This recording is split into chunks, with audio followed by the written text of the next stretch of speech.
Next up, we've got a panel on the need for seamless new user adoption. As a longtime UX person, this is what the community's needed for so long. Really excited for what you have to say.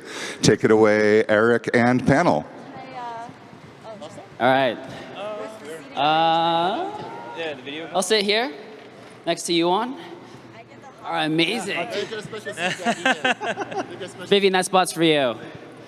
All right, what a time to be alive, guys. Thank you for joining. I'm super excited about this because I'm in ETH Denver on the main stage, and I get to talk with these leaders about a topic that I'm actually super passionate about, which is the need for the need for seamless new user onboarding for broader Web3 adoption. And I'll tell you the reason I personally am passionate about this is because I joined crypto like 2-ish years ago, but I still viscerally remember how fucking hard it was for me to learn anything, do anything super, super simple.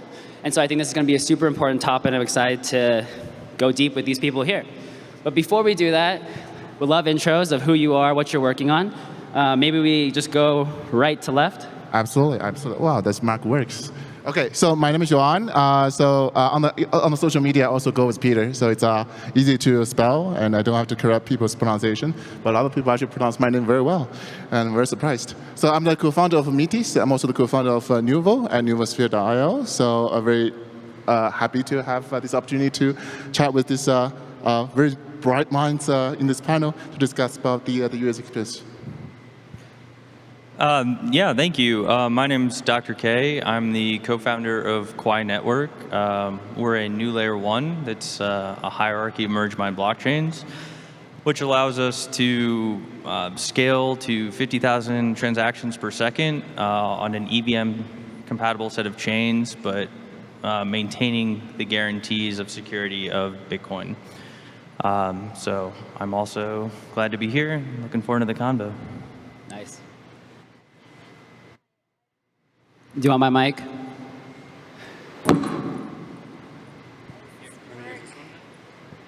Thank you. Hello? Okay. I'm Vivian. I'm from Optimism. I lead our partnerships with foundational partners, which are centralized exchanges, wallets, and infrastructure partners.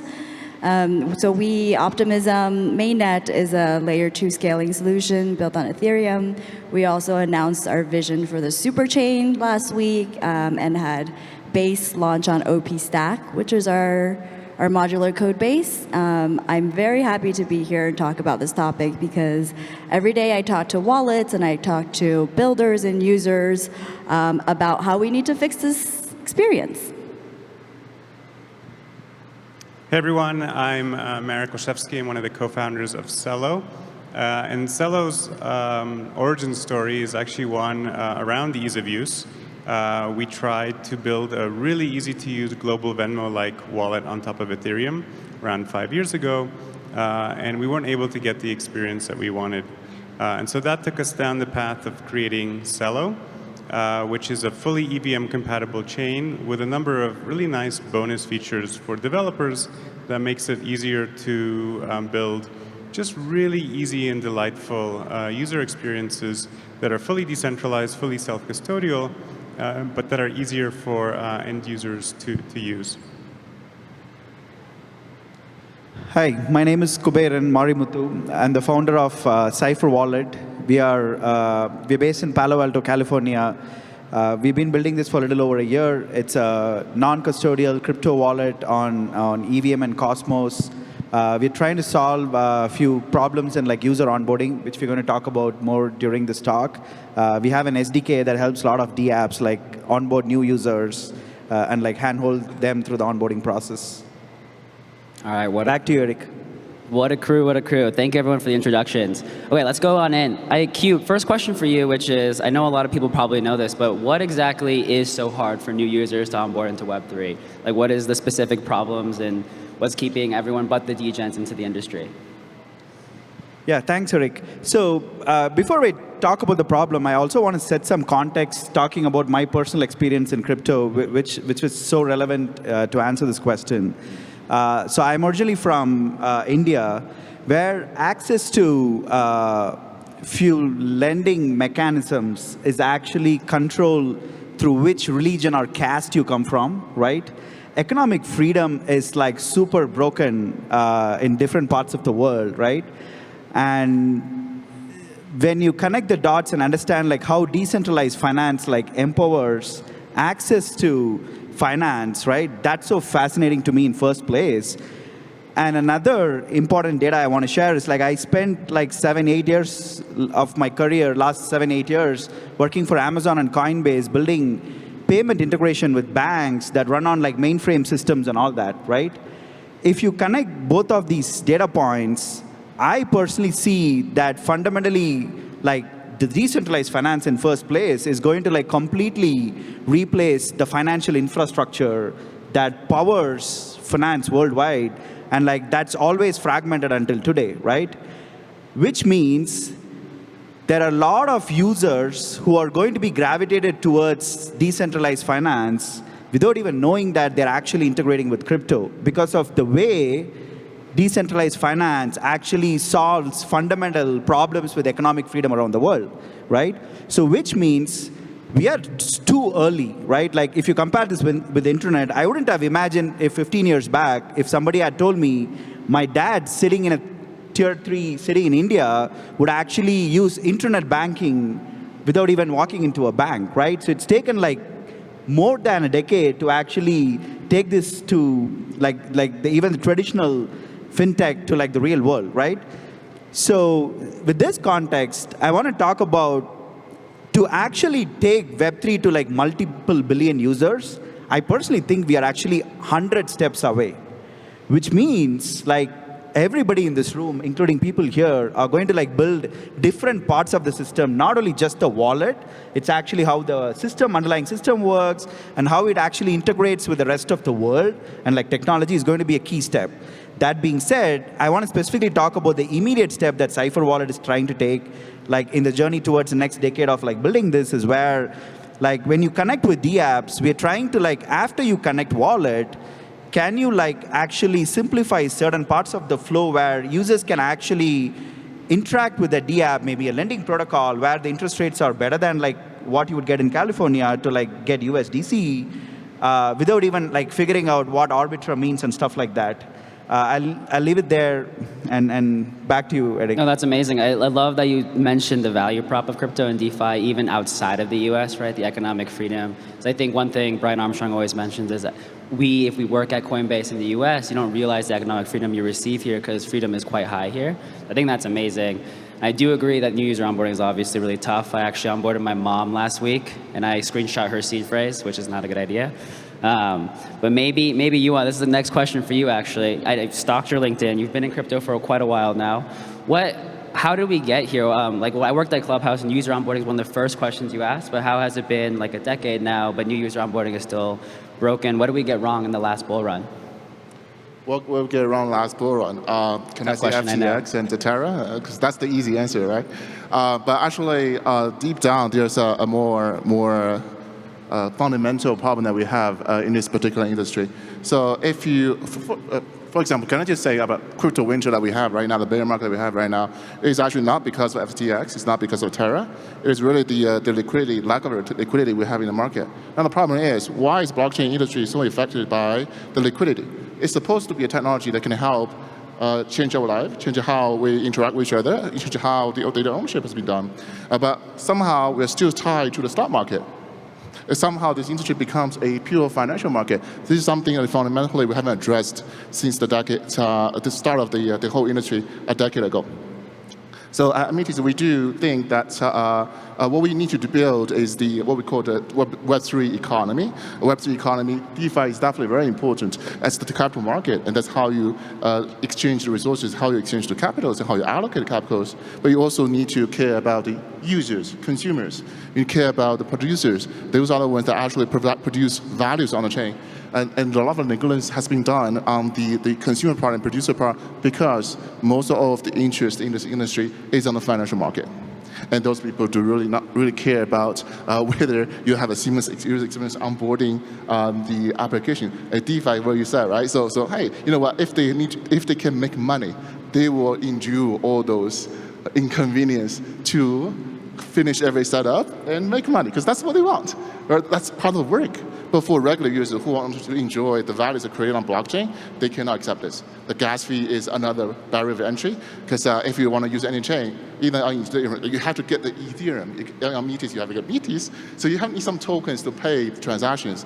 Gradually, we have 4337 coming up, and we have recently implemented BRS wallet from the Ethereum Foundation, so those are the measures we can definitely help. Finally, I do think we need to expand this value proposition of blockchain industry. And my personal opinion, in the next bull run, I think the decentralized credential will be the next big thing, because I do believe it is the easiest way to introduce the blockchain technology to a mainstream adoption. Recently, we have worked with a partner who has basically running a Web2 application. They only spend 10 minutes to integrate with Nuvo and start using the decentralized credentials. I think there's a lot of potential here.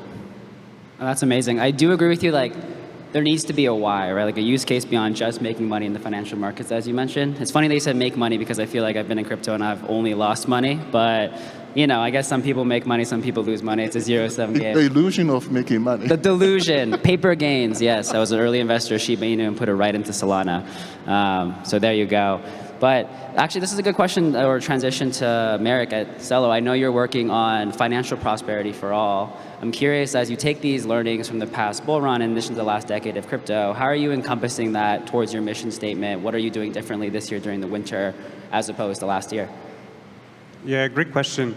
So I think everything in the Celo ecosystem is built with kind of the normie user in mind. We want to make crypto accessible for all. And we're doing that through a number of ways. I think first and foremost, Celo is built with mobile in mind. It has a ZK-like client that lets you sync on your mobile device really easily. And that required thinking about consensus and making those changes early on when we were building the scalable consensus protocol. But beyond mobile, I would say there's maybe 3 things that we're doing that are really designed to make it really easy for people to get onboarded and off to the races. The first is around on and off ramping. The second is around making gas really easy for people. And the third is around phone numbers, using phone numbers as identifiers in addition to public key-derived addresses. So on the first, on the on and off ramp side, last year we launched Fiat Connect, which you can think of as the wallet connect of the fiat world, fiat on and off ramping world. It's an open API standard that allows wallets to connect with on and off ramps in a way that's fully standardized, fully interchangeable. So if a new on and off ramp comes up, a wallet can simply add a configuration change to their app, one line, and boom, they can add a new on and off ramp. And we think that's really important because in order to reach everyone in the world, we're going to need potentially hundreds of on and off ramps that all have local banking relationships, that all have the necessary MTL licenses. And it has to be really, really easy for wallets to integrate with all of these hundreds of different on and off ramps. And critically, Fiat Connect is a back-end API standard, which means that the wallet controls the UX. Ultimately, we're building for a world where when you're cashing into your self-custodial wallet, the experience looks and feels just like when you're connecting your bank account to your Venmo wallet here in the US. But instead of being powered by just one company, that connection can be powered by hundreds of companies and support hundreds of payment methods around the world. So that's on the on and off ramping side. But once you cash in, if people were to cash in with stable coins, on most networks they would be kind of stuck. And so one thing that we've been working on that's been kind of baked into the network from the beginning is this ability to pay for gas with tokens. There's a lot of talk about account abstraction this week. And we're really, really proud to have kind of invested in this kind of work really early on. And it's enabled this really wonderful experience where you can cash into a stable coin and then be able to actually use a DEX and buy an asset that you care about or access DeFi or buy an NFT. You effectively have the same experience that you have with a centralized exchange, but it's fully self-custodial and it's powered by multiple companies. It's very decentralized. And the third and final piece is something that we're calling Social Connect. It's a standard that's at the protocol level that lets wallets send payments to phone numbers instead of just to public key-derived addresses. And that unlocks some really nice usability features where you can send money to people in your contact list, not just to people who have addresses that you have to kind of maintain and kind of look up. And so if you're curious about how all of this comes together and what it looks and feels like, I would encourage you to try a wallet called Valora, which is on the Celo network and really does a great job of using these platform features to create a great experience. That's amazing. I mean, I feel like I'm the negative guy on stage, but two side stories I'll share quickly is, one, I feel like I always try to buy crypto with a credit card, always get rejected. Then I try to connect my bank account, then it would take 5 days, and then again, I'd lose money on the coin. And then two, I always forget to save money for gas, always. And then I'm just stuck there. But I promise, I still love crypto. I'm obviously here for a reason. Dr. K, same question for you. I know you're building Quai right now, which is still in testnet, but going mainnet maybe later this year or next year. Curious how you're also encompassing sort of new user onboarding or making it much easier, more seamless as you plan for that full launch. Yeah, so when we think about how we're going to actually scale blockchain and bring the value of cryptocurrency to the world, Hell yeah. we can really think about it sort of in 3 tiers. The first one's scale, the second one's use case, and then the third one's user interface. So at Quai, we're focused on scale in the base layer. So if we think about something like email, and we have this ubiquitous protocol, SMTP, that everybody can use with any client, we don't see that protocol. We just use it. If it's Gmail, if it's Proton Mail, doesn't matter. The problem that we have in the space in the base layer is that we have all of these scaling solutions, but they're all disparate, they're all siloed, and they're not all interoperable. So the first thing we have to answer is how do we scale in such a way that I can create a user experience that's like email, or I can create a user experience that's like going to google.com. The user of google.com doesn't need to know about the servers that are distributed throughout the world and the sharded databases and how they're running clusters to make that work for billions of people. All they do is go to google.com and there's enough back-end throughput to service the request. And that's what we need to see out of the base layer. And then the next question is, what's the real use case? If we think about DeFi, and we think about 1 billion users, if we're talking about finance, are there really 1 billion users in the world that are caring about finance? Is that the first use case? I would argue that the fundamental value proposition of crypto is we figured out how to transfer value. So what is a transfer of value? It's money. So the first use case that we should be looking at if we want to onboard 1 billion people is being able to function as money. But to be able to function as money, we have to go back to the first thing, which is scale. And then once we answer those 2 questions, now we have to talk about UI UX. And obviously that's important. So we have a lot of complicated technology, right? Multi-threaded, modular, hierarchy of blockchains, right?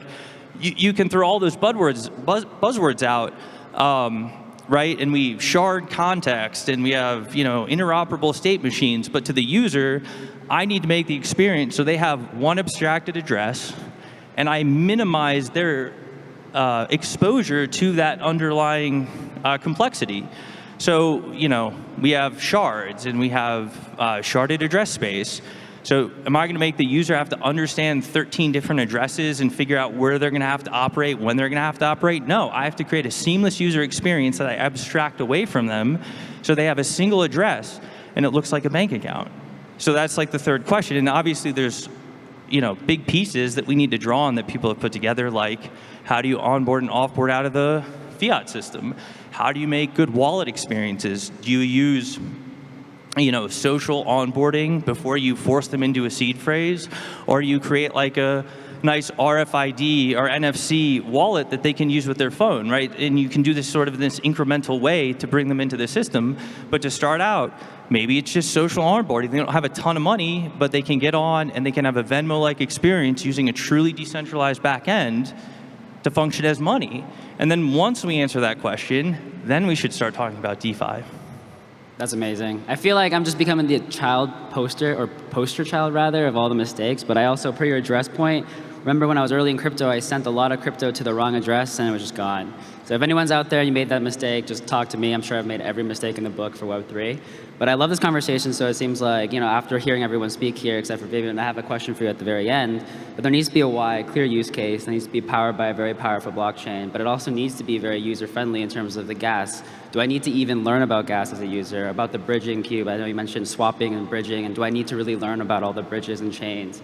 And I should just be here for the why, and it should be as seamless as, entering Facebook if I want to send money or utilize a dApp. And I think that it's amazing to hear all these people really focus on that during the winter.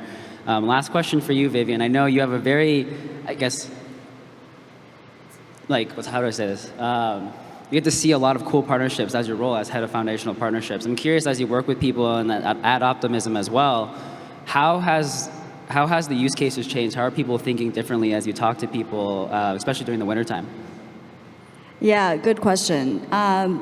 I think as we talk about use cases, one thing that everyone here would agree on is that what we really need to have real adoption of Web3 in this crypto economy is we need to bring the next million, billion users in, right? And the next 100,000, 200,000 builders in.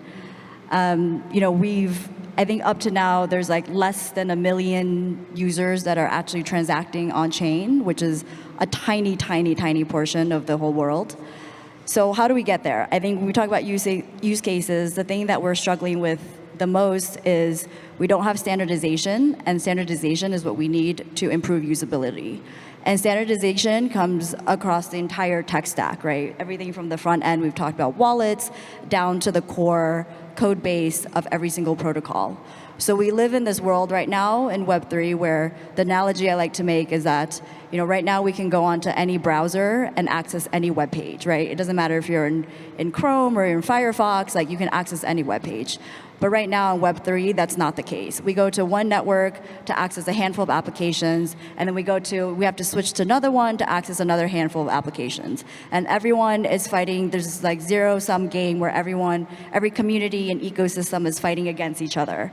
And at Optimism, that's just not how we see the future, right? That's not how adoption is going to happen. We're going to continually see this clunky experience for users where they're network switching, where they're bridging assets, and wallets are trying to do their parts, protocols are trying to do their parts, but until we unify and standardize, it's never going to actually get to the point where we have billion users in the crypto economy.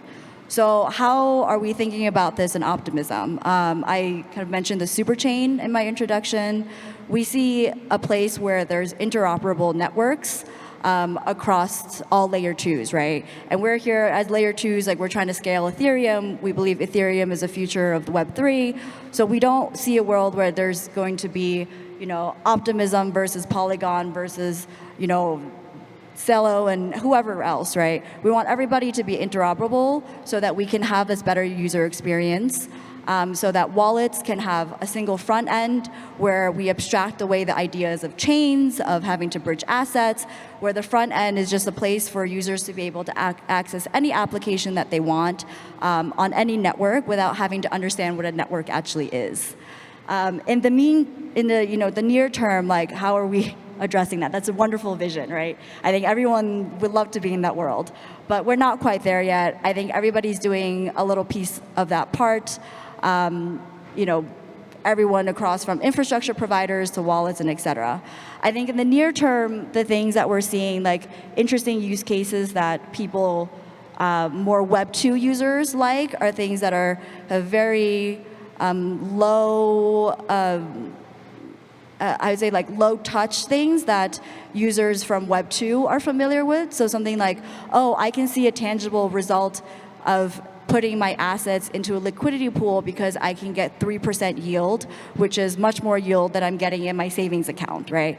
Or I can mint an NFT and create an NFT and then be able to share that with my friend. And this allows me to have this community between me and 10 other friends. So these are things that we're kind of looking at that's not things that are very net new primitives, but things that are very interesting to users that are not in the crypto world. Another area that we're deeply invested in is identity. Self-sovereign identity is something that we see as a really interesting use case for the right product market fit for blockchain. And identity can span across all kinds of different things. DeFi needs identity. No one wants to do, KYC is not what Web3 is about. And having portable identity across Web3 is something that we are actively, we want to build kind of the data layer so that other identity projects can come and build on top of us so that we can actually create a robust identity solution for crypto. Tactically, what some of the things that we've been trying to do, I think everyone's touched upon this like horrible onboarding experience from like buying assets like fiat on-ramps to having to bridge from exchange over to your wallet, and then from your wallet you have to figure out what you want to do. So we've been doing a couple of very kind of like fun things called quests. We had our OP quest, which is like an expansion of learn and earn campaigns, but actually incentivizes users to transact on chain. We also have a campaign going on with Coinbase that's going to be launched next year, which is also quests-ish, which is guiding the user from someone that's really never done anything in crypto, from buying something on the retail side, creating a wallet, bring assets over from exchange to wallet, and then doing a swap or minting an NFT or depositing assets into Yuan and getting a little bit of yield. So this is like slow introduction of users into what they can do in crypto and the value. But ultimately, I think the larger vision is like we need to solve for the standardization, and from that, improve the usability for the next billion users. Amazing. I love the gamification, especially since I'm a big gamer, and I feel like some form of gamification will help me learn basically anything. But I really do love, ideally, it being an interoperable world where I can be much more seamless, and hopefully next year when I'm ETH Denver, if I'm presenting, I have a lot fewer mistakes that I can tell everybody here. But I'm getting the big red clock that we're out of time.